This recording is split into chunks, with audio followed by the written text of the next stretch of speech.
serikali inaenda kufanya kuanzia tarehe 7 hadi tarehe 10. Na kila ambacho tunaenda kufanya sio kitu ambacho ni kipya, ni mwendelezo wa kila ambacho tulikifanya. Maana tunaenda kwenye awamu ya pili ya utoaji wa chanjo ya polio kwa vijana wetu chini ya miaka 10. Na hao vijana watapata wote mwenye miaka 10, yule aliyezaliwa siku ya leo naye atapata. Maana ile chanjo tunaanza kuwapa, yaani watoto wote mfano waliozaliwa usiku wa leo kabla hawajaruhusiwa kwenye hospitali wanapata ile chanjo ya polio. Kwa hiyo tutawapa wote, watoto wote waliozaliwa kwa siku hiyo na ambao wamefikisha miaka 0 hadi miaka 10. Na watoto hao tutawapata katika maeneo mbalimbali ambapo wanapatikana. Ndio maana utaona hapa tumewalika Amini Daycare. Wengi utawakuta wako kule daycare, wako kule kwenye shule zetu za msingi na majumbani. Kwa hiyo hili zoezi litafanyika katika maeneo mbalimbali. Tutalifanya katika maeneo ya sehemu zetu za makazi, kaya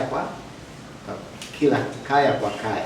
Tutapita kila nyumba kwa ajili ya kuangalia familia zenye watoto, na tutawapa wale watoto yale matone ya ile chanjo. Na pale tutakapokuwa tumepita kwenye ile kaya, mtakapokuwa mnapita mtakuwa mnaona mingine, mtaenda kutoa na wataalamu. Lakini tutaenda kwenye maeneo yote ambayo hawa watoto wanapatikana. Tutaenda kwenye yale masoko. Ukienda mfano hapa sisi ndani ya Shinyanga Manispaa, tunao masoko yetu, tuna soko kuu, tuna soko la mitumba na maeneo mengine. Akina mama wengine asubuhi wanaamka na watoto wao kwenda kutafuta chochote kitu. Kwa hiyo kuna timu zitapita kule, watoto watakao kuwa kule pia watafanya nini? Watapatiwa. Lakini kuna watoto ambao watakuwa kwenye shule zetu za msingi zote. Tutapita kila shule ya msingi na walimu tayari walishatoa maelekezo na walishaandaa listi ya watoto wote ambao wanao kwa kila shule. Kwa hiyo kwa sababu tulifanya awamu ya kwanza, awamu ya pili itakuwa ni jepesi zaidi, tutaenda kuwapatia kule wale watoto. Kwa hiyo tumewaiteni nyie nyote mlioko hapa. Tunatambua umuhimu wenu sana kwenye jamii. Na ndio maana hakuna sehemu ambapo tumeruka. Tunatambua umuhimu wa jeshi letu la sungusungu. Na maeneo mengine yote ambapo mnatokea, mfano Mwamariri, kule Garamba na maeneo mengine. Yaani kupitia kwenu tuna imani kwamba wale ambao wako kule, wale tuliongoza kutoka hapa ni wawakilishi tu. Hatuwezi kuja nyote. Maana kwamba tutakapoenda kuhamasisha kule, tuna imani kwamba ile jamii itakuwa na uelewa wa haraka zaidi, na kila familia yenye mtoto watalipokea hili zoezi kama walivyolipokea kwa awamu ya kwanza. Jina langu Stefano Tano, mwenyekiti wa Baraza la Ushauri la Wazee wa Manispaa ya Shinyanga. Kwanza nishukuru, hii ni mara ya pili mimi kuitwa.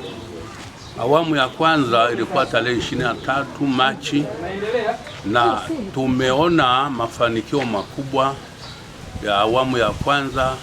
Tumeelezwa lengo, tumefikisha 100%. Hii ya pili ambayo inalenga watoto 71,000 na kuendelea, na yenyewe tunaenda kufanya ushawishi na kuwashauri, si ushawishi tu, kusema uhakika wa jambo hili la chanjo ya polio, kwamba virusi vimeonekana kwenye maji taka. Kwa hivyo ni hatari na ni tishio kwa watoto wetu. Kwa hivyo tunapoenda kufanya shughuli hii, tunaenda kuwaeleza makundi yetu, lakini si makundi yetu katika jamii, ni kwamba sisi yote tulioelekezwa ni sahihi na ni kweli. Kwa hivyo tutakuwa tunawaelekeza wale ambao watakuwa na mashaka juu ya mpango huu ambao unalenga mikoa yote 7 ya kanda ya Ziwa Victoria. Haya ndio sisi ni mashuhuda wa kazi inayokwenda kufanikisha juu ya chanjo hii ya polio. Naitwa Linda Chatila, natokea ofisi ya Waziri Mkuu TAMISEMI, idara ya afya.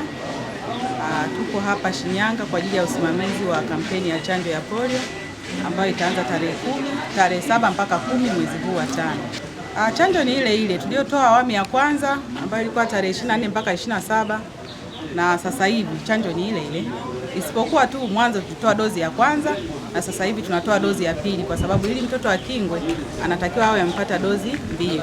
Kwa manispaa ya Shinyanga tumelenga kuwafikia watoto 71,966 katika hizo siku 4. Chanjo hii ina umuhimu sana na imekuja wakati mwafaka kutokana na kwamba ufuatiliaji wa sampuli kutoka kwenye maji taka ambao umefanyika katika mkoa wa Mwanza umebaini uwepo wa kirusi cha polio kwenye maji taka, na uwepo wa kirusi cha polio kwenye maji taka tayari ni alert kwetu au ni muda mwafaka kwetu sasa kuanza kutoa chanjo dhidi ya hiki kirusi, kwa sababu chanjo ambayo tunaitoa kwenye utaratibu wa kawaida haizuii kirusi hiki cha aina ya pili. Kwa hiyo hii chanjo ambayo tunaitoa sasa hivi ni chanjo ambayo imekuja kwa kipindi maalum na ni maalum kwa ajili ya kirusi ambacho kinaonekana kwenye maji taka. Wito wangu kwa wazazi wa mkoa wa Shinyanga na mikoa mingine ambayo tunatekeleza hili zoezi ni kuhakikisha kwamba mtoto yeyote mwenye umri wa miaka chini ya 10 anapata hii chanjo. Tumeandaa timu za uchanjaji ambazo zitakuwa zinapita kwenye kaya, kwenye shule, kwenye vituo vya kulelea watoto, kwenye masoko kwa siku hizo 4, tarehe 7 mpaka tarehe 10. Lakini pia tumepeleka matangazo makanisani. Kwa hiyo yeyote ambaye amepata hii taarifa, tunamsihi sana ampe taarifa na mwenzie, na kila mmoja ahakikishe ndani ya hizo siku mtoto wake anapata hii chanjo. Kikubwa lengo ni kwamba tuwafikie watoto wote bila kumwacha hata mmoja nyuma.